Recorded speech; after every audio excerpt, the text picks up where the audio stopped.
अस्सलाम वालेकुम नाजरीन। लाहौर की सड़कों पर रात की तारीकी में उदेड़ उमर खवातीन को अपनी हवस का निशाना बनाने वाला गिरोह मुतहर्रिक हुआ। इस गिरोह तक पुलिस कैसे पहुंची और इन वहशी दरिंदों को गिरफ्तार कैसे किया गया, ये जानते हैं gender based violence crime cell से। और इसके साथ साथ आपको ये भी बताएं कि इस गिरोह के अंदर एक अफ़गान शहरी भी था जो पाकिस्तान में गैर कानूनी तौर पर मुकीम था। इसके साथ साथ कहानी के एंड में आपको बताएंगे कि इन मुल्ज़िमान का अंजाम क्या हुआ, सीसीडी ने इनके साथ क्या किया। आइए पहले जानते हैं कि इनकी गिरफ्तारी किस तरह अमल में लाई गई। 70 साल की खातून है। ये जिस दिन इसके साथ ये वारदात होती है सेम डे ही एफआईआर हो जाती है। जैसे एफआईआर होती है सारी टीमें पुलिस की मुतहर्रिक हो जाती हैं और वो जो जाए वकूआ का जब दौरा करते हैं वहाँ पे हमें एविडेंस मिलते हैं।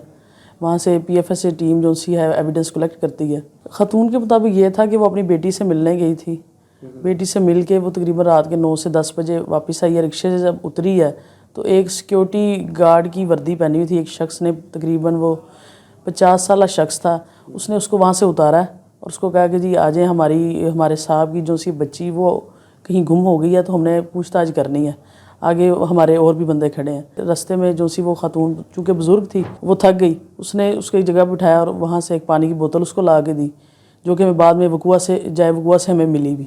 वहाँ से उसको वो ले गया कैंपस पुल की वो साइडों पे झाड़ियाँ होती हैं, वहाँ ले जाके उसने उस जाति का निशाना बनाया। जब वो उसके साथ जाति कर रहा था वहाँ पे एक ये कूड़ा उठाने वाला शख्स वो वहाँ से गुजर रहा था। उसने जब उनको देखा तो उसने भी फोर्स किया कि भाई अब मैंने देखा मैं तो यहाँ पे शोर करूँगा। तो उसने उनको ब्लैकमेल किया उस आदमी को और फिर उसने भी खातून के साथ इस तरह की हरकत की। जिस एरिया से उसको उठाया वहाँ पे लाइट्स तो थी, वो बिल्कुल देहाती इलाका तो है नहीं, शहरी इलाका है ये हमारा, और लाइट्स वगैरह होती हैं, बंदे की शक्ल और जिसामत वो सब चीज़ें बड़ी वाज़ह नज़र आती हैं।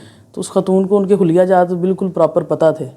फिर पुलिस ने जब हमारे पास जब इन्वेस्टिगेशन हमने शुरू की हमने उस पर वर्क किया। शख्स ने बताया, रैंडम शख्स ने, कि जी एक फ़लाँ बंदा सिक्योरिटी उसके ऊपर इस तरह की एफआईआर फ़लाँ ईयर में हुई थी, पिछले साल हुई थी, तो आप उसको चेक कर लें, हो सके वो ना हो। ये हमने सारे वो देखे कि किस किस के पास रजिस्टर्ड कहाँ सिक्योरिटी गार्ड हैं, किस तरह उनका हमने डाटा कलेक्ट किया। फिर वहाँ से ये बंदा है। फिर जब इसका हमने आईडी कार्ड चेक किया अपने सीआरओ पे तो पता चला इसके ऊपर ऑलरेडी इसी तरह के जो विक्टिम ने नरेट किया था वकूआ वो बिल्कुल सेम था जिस तरह की उस बंदे पे पहले 2 एफआईआर थी। जो तरीका वारदात था वो सेम था। वो इसी तरह उमर सीधा खातून 50+ उनको रोकता था।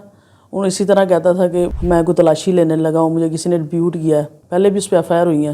वो सेम स्टोरी थी। तो वो मुलज़िम को जब गिरफ़्तार किया उसका डीएनए वगैरह करवाया तो वो भी सारा जो एविडेंस हमने कलेक्ट किए थे उससे सारा उसका फोरेंसिक मैच हो गया कि वही असल मुलज़िम था हमारा। उसने जब, क्योंकि वो भी उसी इलाके का था, उसने हमें थोड़ा सा बताया कि जी फ़लाँ फ़लाँ बंदा था, फ़लाँ एरिया से आया। तो फिर हमने वहाँ पे जाके वर्क किया तो वो जो बंदा है वो हमें मिल गया। अफ़गान नेशनल था वो, अफ़गानी उसके पास वो आईडी कार्ड था और ये कूड़ा वगैरह उठाने का उनके पास सारा वो यही काम ही करते हैं। असल में जिसने वकूआ गया था वो भी उसके बारे में थोड़ा बहुत जानता था, थोड़ी सी उससे हमें इन्फॉर्मेशन मिली। फिर वो जहाँ पे रहता था वहाँ से हमने वर्क किया। वहाँ से हमें पता चला कि यहाँ से एक बंदा इनका मिसिंग है। वो कहीं शादरे वाले इलाके में जाके जिस दिन से वारदात हुई वहाँ गायब था वो। फिर हमने उसको मोबाइल फ़ोन उसका ट्रेस किया और दीगर जो से हमने अपने सोर्सेज इस्तेमाल किए और इस मुलज़िम को हमने गिरफ़्तार किया।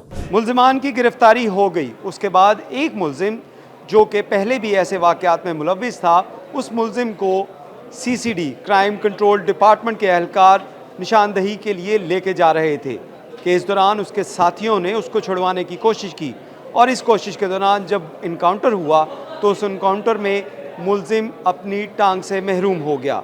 अब इस मुल्ज़िम को अदालत में चालान इसका मुकम्मल करके पेश किया गया है, जिसमें उम्मीद यही की जा रही है कि ये दोनों मुल्ज़िमान, जिसमें अफ़गान शहरी भी शामिल है, इनको उम्र कैद तक की सज़ा हो सकती है और इसी तरह इंसाफ के तकाज़े पूरे किए जा रहे हैं। बहुत शुक्रिया।